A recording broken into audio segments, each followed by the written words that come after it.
In all, nearly 3,000 people were killed in the attacks 17 years ago today. But are Americans, especially younger generations, are they in danger of forgetting that? That was part of the Vice President's message, that we can never forget what happened. And we need to always stay vigilant, and we need to protect ourselves. Fox News contributor Deroy Murdock joins me right now. You were telling me, where were you that day? You were on your balcony? This morning of September 11th, I was on my balcony here in Manhattan. I was editing an article because I had a trip to take and needed to get my piece into my editors. And it was a beautiful day. It was sunny and gorgeous. And I heard a big roar, and I looked up, and I saw a plane flying over my building, very low. I thought, well, that's weird. And the vibrations and the noise were loud enough to set off car alarms on the street. And this plane was not heading towards LaGuardia. It was going sort of to the southwest towards Newark. And I figured this plane had their gyroscopes knocked out or their hydraulics knocked out. And I thought this pilot must be trying really hard to get to Newark and maybe land that plane. And I thought he'd be lucky to get off Manhattan Island. But I didn't hear a crash or anything. And I figured, OK, he must have figured it out. And in fact, that was Mohammed Atta flying on the way to Tower 1, which he probably struck 20, 30 seconds later. I mean, in some ways, I can't believe it's been 17 years. I remember feeling the terror that everyone felt during that time. I had just left that area. We used to live right by it, actually, the World Trade Center. We had just moved to California, and I was live on television at, what was it, 5:50 in the morning, delivering morning news when we went to the New York feed of this airliner crashing into the World Trade Center. And it was a scary time there on the streets of San Francisco. Ever the more scary here in New York. But I remember really, Deroy, for just weeks after, being so fearful of what might lay ahead, and remembering, and as I think back, of how critical it was for our administration to do what it needed to do to keep us safe from there on out. And I think, that is something that we can't ever forget. That, it may seem easy, and thank God nothing of that magnitude has happened, but it could.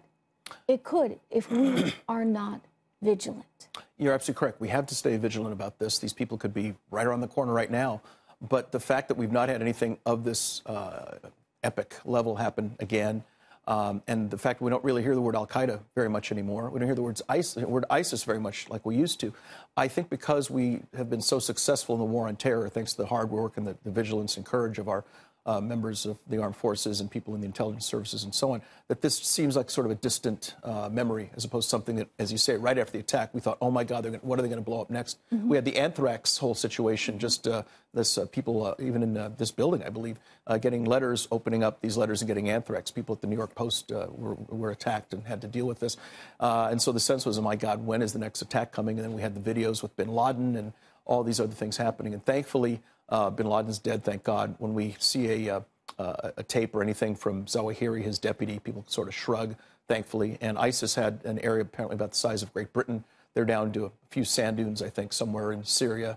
And because of the much more robust effort on the part of us and our allies over there, that threat has shrunk a lot. So I wonder, but you're right. At any young point, they could people pop up today, again. do they understand it? Do they have the full sort of context of it? I mean, I've talked a little bit about it with my children, and I have a 6-year-old and 2 8-year-olds.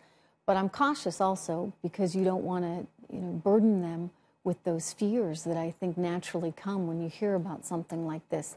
At the same time, it's so critical that as they do get older, they understand what happened, because we have to stay vigilant. We have to protect ourselves, and that is a memory that will live with all of us who were present that day forever. So what is it we can be doing? What is it we should be doing? Well, the good news is people are still going to the memorial, about 7 million last year, about 3 million to the 9/11 museum. Good. So it still is an area of, it's a topic of great interest. And as long as that continues, that's a good thing. I think one of the reasons maybe this has gotten into the rearview mirror a bit is how divided we are with all of the political battles and the acrimonious rhetoric and the safe spaces and all that. I don't know if because of those things it makes it easier to forget that this took place, or because we've been so successful and the terrorists don't seem to be quite at our door, we now have the luxury to fight over silly things and, football players on their knees and this sort of stuff. I think if we thought, oh, my God, Al-Qaeda is about to blow up this building, I don't think we'd be focusing on things like that. We'd be focusing on how do we keep these people from coming to kill us again. Yeah, no, it's in some ways a luxury to be as divided as we are. To a degree it is, yes, ironically. Deroy, thank you. Thank you.